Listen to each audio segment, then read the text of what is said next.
Hi ಎಲ್ಲರಿಗೂ ನಮಸ್ಕಾರ. Welcome to my YouTube channel. ಇವತ್ತಿನ ವಿಡಿಯೋದಲ್ಲಿ ತೊಂಡೆಕಾಯಿ ಕಡಲೆ ಪಲ್ಯದ ರೆಸಿಪಿಯನ್ನು ನಿಮ್ಮ ಜೊತೆ ಶೇರ್ ಮಾಡ್ತಾ ಇದ್ದೇನೆ. 1 ಕಪ್ಪಷ್ಟು ಕೆಂಪು ಕಡಲೆಯನ್ನು ರಾತ್ರಿ ನೆನೆಸಿಟ್ಟಿದ್ದೆ. ಅದನ್ನು ನಾವು ಬೇಯಿಸಿಕೊಳ್ಬೇಕು.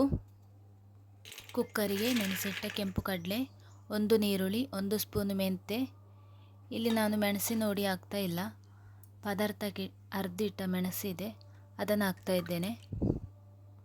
2 ಕಪ್ಪಷ್ಟು ನೀರನ್ನು ಹಾಕಿ ಇನ್ನು ಸ್ಟವ್ ಆನ್ ಮಾಡಿ ಕುಕ್ಕರನ್ನು ಸ್ಟವಲ್ಲಿ ಇಡಬೇಕು. 5 ವಿಷಲ್ ಆದಮೇಲೆ ಆಫ್ ಮಾಡಿದರೆ ಆಯಿತು. ಈಗ ಇಲ್ಲಿ ತೊಂಡೆಕಾಯನ್ನು ನಾನು ರೌಂಡ್ ಆಗಿ ಕಟ್ ಮಾಡಿದ್ದೇನೆ. ಇದನ್ನೊಮ್ಮೆ ಚೆನ್ನಾಗಿ ತೊಳಿಬೇಕು. 5 ವಿಷಲ್ ಆಗಿದೆ. ಈಗ ಸ್ಟವ್ ಆಫ್ ಮಾಡಿ ಇದನ್ನ ಪಕ್ಕಕ್ಕೆ ಇಡಬೇಕು. ಪಲ್ಯಕ್ಕೀಗ 1 ಗಡಿಯಷ್ಟು ತೆಂಗಿನಕಾಯಿಯನ್ನು ತುರಿತಾ ಇದ್ದೇನೆ. 1 ಗಡಿ ತೆಂಗಿನ ತುರಿ, 4 ಎಸಳು ಬೆಳ್ಳುಳ್ಳಿ, 2 ಸ್ಪೂನು ಜೀರಿಗೆ. ಇದನ್ನು ಚೆನ್ನಾಗಿ ಹುಡಿ ಮಾಡಿಕೊಳ್ಬೇಕು. ಇದನ್ನು ಮಿಕ್ಸಿ ಜಾರಿಗೂ ಹಾಕಿದರೆ ಆಗ್ತದೆ. 1 ಸುತ್ತು ತಿರುಗಿಸಿದರೆ ಸಾಕು.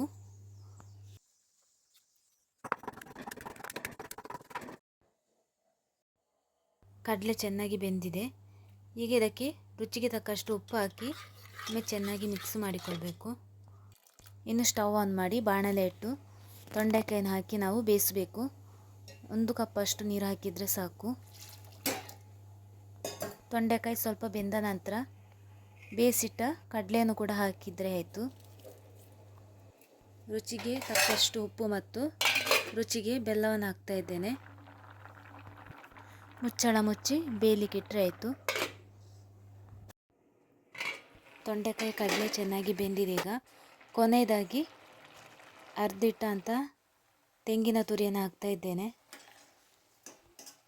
ಇದನ್ನು ಚೆನ್ನಾಗಿ ಮಿಕ್ಸ್ ಮಾಡಿಕೊಳ್ಬೇಕು. ಇನ್ನು ಸ್ಟವ್ ಆಫ್ ಮಾಡಿದರೆ ಆಯಿತು. ಸ್ಟವಿನಲ್ಲಿ ಬಾಣಲೆ ಇಟ್ಟು 1-2 ಸ್ಪೂನಷ್ಟು ಎಣ್ಣೆನ ಹಾಕಿ ಉದ್ದಿನ ಬೇಳೆ ಚೆನ್ನಾಗಿ ಫ್ರೈ ಆಗಬೇಕು. ಆಮೇಲೆ ಇದಕ್ಕೆ 4 ಕರಿಬೇವು ಸೊಪ್ಪು ಹಾಕ್ತಾ ಇದ್ದೇನೆ. ಇದನ್ನ ಚೆನ್ನಾಗಿ ಫ್ರೈ ಆದಮೇಲೆ ಈ ಒಗ್ಗರಣೆಯನ್ನು ತೊಂಡೆಕಾಯಿ ಕಡಲೆ ಪಲ್ಯಕ್ಕೆ ಹಾಕಿದರೆ ಆಯಿತು. ತೊಂಡೆಕಾಯಿ ಕಡಲೆ ಪಲ್ಯ ತಯಾರಾಗಿದೆ. ಈ ವಿಡಿಯೋ ಇಷ್ಟ ಆದರೆ ಪ್ಲೀಸ್ ಲೈಕ್ ಮಾಡಿ, ಶೇರ್ ಮಾಡಿ, ಹಾಗೂ ಯಾರೆಲ್ಲ ನನ್ನ ಚಾನಲ್ ನೋಡ್ತಾ ಇದ್ದೀರಾ ಪ್ಲೀಸ್ ಸಬ್ಸ್ಕ್ರೈಬ್ ಆಗಿ ನೋಡಿ. ಮುಂದಿನ ವಿಡಿಯೋದಲ್ಲಿ ಸಿಗೋಣ. ಅಲ್ಲಿವರೆಗೂ ನಮಸ್ಕಾರ.